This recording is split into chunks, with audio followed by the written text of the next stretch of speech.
Гэмт хэрэгээс урьдчилан сэргийлэх ажлыг зохицуулах салбар зөвлөлөөс мэдээлж байна. Монгол улсын хэлийн тухай. Нэгдүгээр зүйл хуулийн зорилт. 1-1.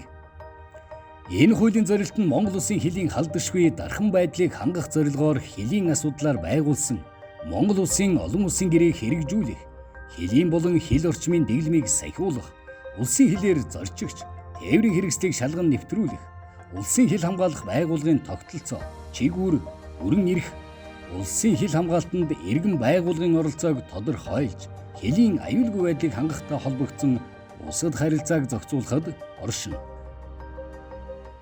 Монгол Улсын хэлийн тухай хууль нь 2016 оны 12 сарын 28-ны өдөр шинжлэгдэн батлагдаж 2017 оны 2 сарын 1-ний өдрөөс мөрдөгдөж эхэлсэн 8 бүлэг 58 зүйлтэй.